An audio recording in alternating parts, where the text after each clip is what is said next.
subxaana wa tacaala waxaa laga yaabaa marka rasuulka sal lla ly slm markuu yidhi wa ida istuqsiltum faqsiluu haddii laydin weydiisto warniya waad ilaysatay haddii lagu yidhahdo laydin weydiisto qofka markaa isu dhaqdhaq buu xadiidku markaa uu leeyahay dabcan su-aasha imanaysaa waxay tahay kow horta sideen ku aqoonsan karaa ninkan aniga inuu ilaystay waa su-aal su-aasha labaad hadduu ku yidhahdo war qumayaho iga tag maana maaragta maanaa qumaya maanaa asbaxa war iga tag hadduu ku yidhahdo waxba kuu dhaqdhaqan maayo maanaha hadda waxay ku sheegaysa hadduu ku yidhahdo halkee ka bilaabaysa waa su-aasha marka culimada isweydiiyaan waxay culimmadu leeyihiin qofka waa la khasbayaa hadday suurtagal ay tahay wa gaar ahaan wuxuu leeyahy alimaam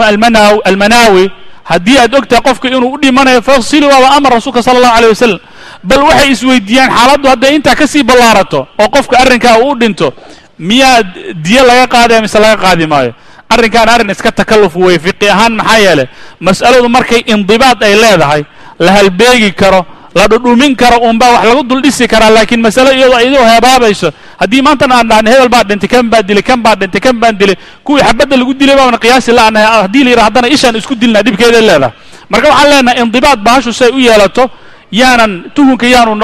iska noqona calaa cawaahirihi oo waxaan leenahay xalka wuxuu noqon karaa haddii qofka uu isagu qirto uu yidhaahdo nin anaa laga kaa raacay anaa ku elaystay waxay cajabgeliyey wax sidaas oo kale ayaa cajabgeliyey saa darteedna anaa ku raacay hadduu yidhaahdo waa mushkilad male biidni illahi subxana wa tacaala laakiin arrinka waa inaanu noqon wax walbaba in la yidhaahdo hebel baa markaa elaystay aanay noqon hadduuse diido qofka ama aad garan weysid waxay leeyihin alimaam الnawowi wuxuu tilmaamayaa ruqyu rasuulka sala allahu alayh wasalam noo sheegay ruqyada waa maxay qofka kan in qur'aan lagu aqriyo in lagu aqriyo aayaadka waaridka ah aayaadka qur'aanka iyo waxaan ula jeedaa nusuusta adkaarta ku soo orotay waaridka in lagu aqriyo mana aha asalaatu cala nabiyina dawo ma aha oo dadka laguma aqriyo laakiin si kale dawo u tahay meeshii ku aqriya la yidhina waan ku aqrinaynaa meeshii laynoo diidana waan ka tegaynaa maxaa le annaga dawo aan raadinaynaa wuxuu leeyahy alimaamu suyuuti marka qofka lagu aqrinayo waa in qur'aan uu noqdo kow waa in adkaartu ay noqoto labo waa in luqa carabi oo la fahmi kara ay noqoto waa in laga daayo buu leeyahy alfaadan macnaheeda innaga aynaan fahmi karin iyadu markay cajamiyada ku salaysan waa in laga daayo in wax laysku aqrin karo laysku tufi karana nusuus fara badan baa tilmaantay xadiidkii muslim rasuulka sal alla alay wasalam wuxuu dhihi jiray isha markay qofka ay ku dhacdo ha lagu tufo xadiidkii anas bin malik rasuulka sal alla alay wasalam uu ruqseeyey waana xadiid alimaam muslim uu wariyey xadiidkii umu salama rasuulka sal alla alay wasalam gabar jaariyada buu arkay wejigeeda noocan maa si markaa u noqday jaalla u noqday ku aqriya buu yidhi rasuulka sala allahu alayh wasalam waa xadiid bukhaari uu wariyey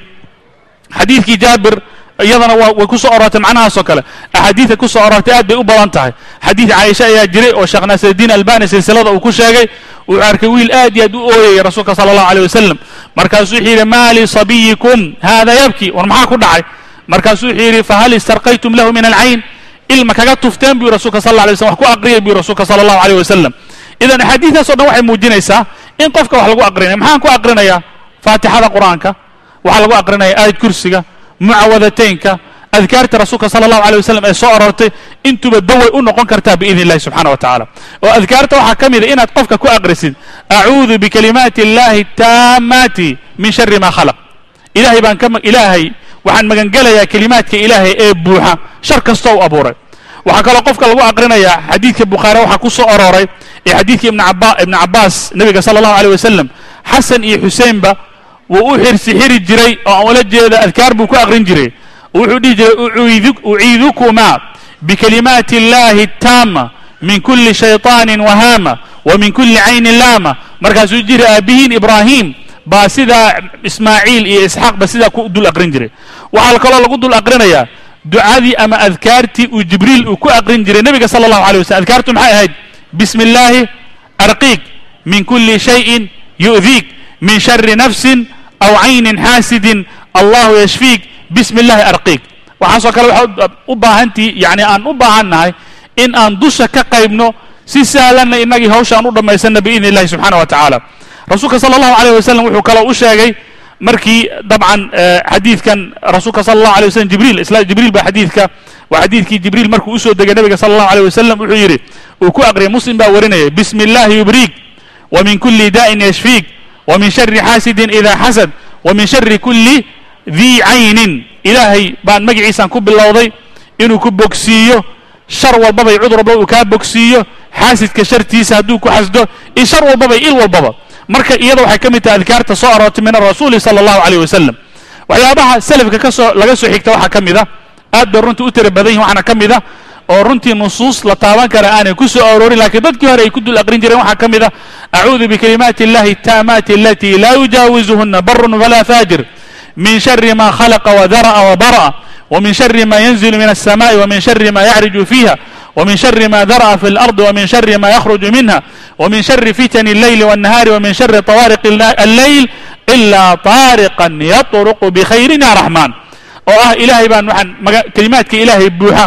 وعد في كرتاي بر ولا فاجر بان مغان قليا شرط أبوران كمغان قليا يوحى سمدا كسود دقا يوحى دولك قلا وحو إلهي أبوري وحى بين كسود دقا انتو ومركا إن لي هذا وعكلا صحتين عن السلف الصالح أعوذ بكلمات الله التامة من غضبه وعقابه ومن شر عباده ومن همزات الشياطين وأن يحضرون إلهي كلمات كيس بوحان مغان قليا عرذيسة عقاب كيسة يأدومديس شرطة وضان وسواس كشيطان وضعين وإيسو حاضره وعكلا لصحتين إن لقد الأقرين جري اللهم إني أعوذ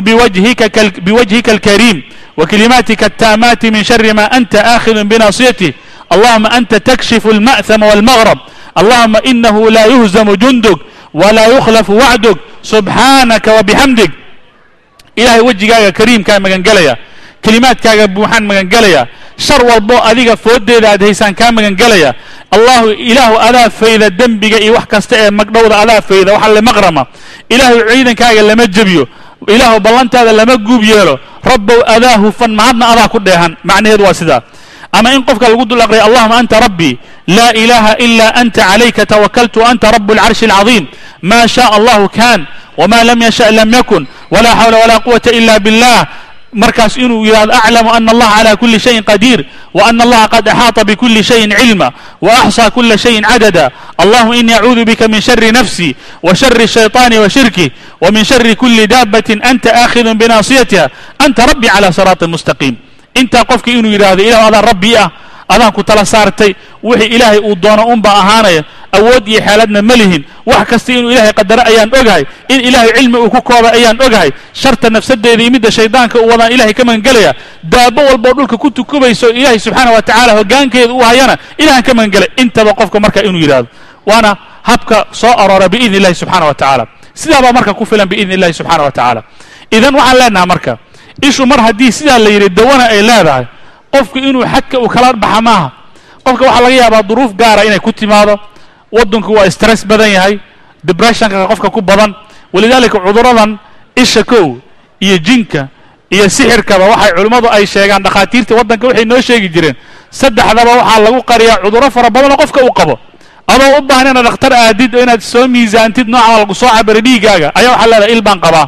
أما حلا جيم قبا أما سحر قبا بقول كيبا بإذن الله سبحانه وتعالى وحن أدي سنة محاضرة نقول إيمان دونت في مكائد الجن والشيطان وعلماء التلمان بقول كيبا سجاشن السجال عذرة ضدك كله وعذرة أبها دكتور كان عادي إلا لا تجاب وإلا أرجع هدوس ده إيش الجوش شيء أنت أذكار مركز الأقرباء بحضبة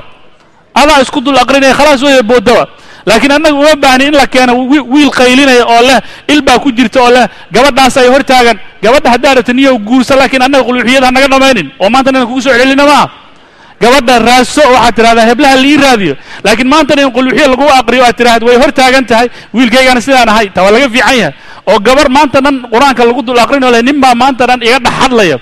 waxay u baahan tahay iyada dawaabid jinkan u daysanaya hadda ma soo degdegayo waana ciidan culus la socotaan ciidankaas ma sahlana shartooda Allah naga qabto